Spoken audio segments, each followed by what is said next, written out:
Dans AutoCAD, nous avons besoin en permanence de sélectionner les objets pour les modifier, pour connaître les propriétés de ces objets, etc. Alors, les méthodes pour sélectionner. Première chose à dire, alors je vais zoomer un petit peu ici, sur cette partie-ci, je zoome, je fais tourner la molette. Alors, si je souhaite sélectionner un élément, je vais le survoler. Je vois que si je souhaite sélectionner cet élément-là, je peux le survoler. Il apparaît en surbrillance. Il y a une infobulle d'ailleurs qui me donne une information sur le type d'objet. C'est une polyligne. Et maintenant, je peux faire un simple clic. Clic gauche, je sélectionne. Pour sélectionner un autre objet, je fais la même chose. Je survole. L'élément se positionne en surbrillance et je clique.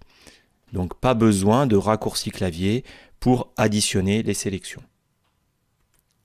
Je continue, je m'approche de cet élément, je survole, je vois que c'est un bloc, c'est une référence de bloc. Je clique gauche et je sélectionne, j'additionne les sélections. Donc première méthode pour sélectionner, le clic simple, on clique pour sélectionner. OK. Maintenant, pour désélectionner, touche échappe. Touche échappe, on n'hésite pas si besoin à faire échappe 2 fois. D'accord, donc pas de problème. Je sélectionne, puis échappe pour désélectionner. Nous pouvons également sélectionner en effectuant des rectangles de sélection. Donc un simple clic, on ne tient pas le clic, on ne fait pas de clic et glisser. Un autre clic, on sélectionne. Alors 2 méthodes. Je commence à gauche, je m'en vais ici à droite. C'est une fenêtre de sélection. Donc le rectangle est bleu, c'est une fenêtre de sélection. Je fais échappe. Deuxième méthode, je commence à droite, puis je pars à gauche. C'est une capture. Que se passe-t-il? Fenêtres ne seront sélectionnées que ce qui est totalement dans le rectangle. Totalement dans le rectangle. Donc ici, typiquement, si je sélectionne comme ceci, ces 2 lignes-là ne seront pas sélectionnées. Donc de gauche à droite.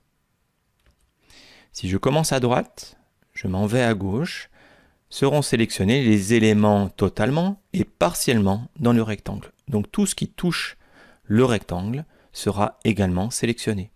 Alors au départ, on ne l'utilise pas forcément beaucoup, on ne maîtrise pas forcément rapidement ces méthodes, mais par la suite, il est indispensable de les utiliser. Dans bien des cas, ce sera un gain de temps en utilisant les fenêtres gauche à droite ou les captures.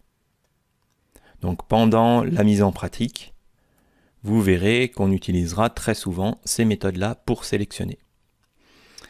Nous pouvons tout à fait, je vais faire échappe, sélectionner en cliquant, puis par la suite une fenêtre, puis une capture. Donc tout ça, bien entendu, ça fonctionne. On sélectionne l'ensemble des éléments. D'accord? On appuie sur aucune touche, simple clic, fenêtre, capture, par exemple. OK. Maintenant, si l'on a sélectionné trop d'éléments, je souhaite sélectionner tout ceci, mais enlever de la sélection le texte qui est ici. Eh bien, il y a une touche qu'on va maintenir enfoncée, c'est la touche Maj. Au-dessus de la touche contrôle, c'est le petit Maj. On appuie. D'accord?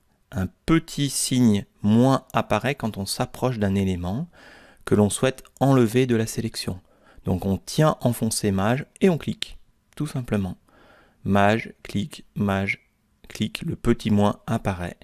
Voilà, c'est une soustraction d'éléments à sélectionner. On enlève de la sélection. OK. On se souvient, échappe pour désélectionner. Maintenant, dernier point, nous pouvons faire un cliquer-glisser. Dans ce cas-là, nous allons effectuer un lasso de sélection. Et c'est la même méthode que pour nos rectangles. Si l'on part de gauche à droite, on effectue une sélection par lasso en fenêtre. Tout ce qui est totalement dans la fenêtre sera sélectionné. Seulement ce qui est totalement. Je fais échappe. Si je m'en vais à gauche en faisant un cliquer glisser, tout ce qui touche cette fenêtre, voilà, sera sélectionné. Tous les éléments seront sélectionnés dès qu'ils seront touchés. Voilà. D'accord ? Donc cette méthode est quand même souvent moins utilisée.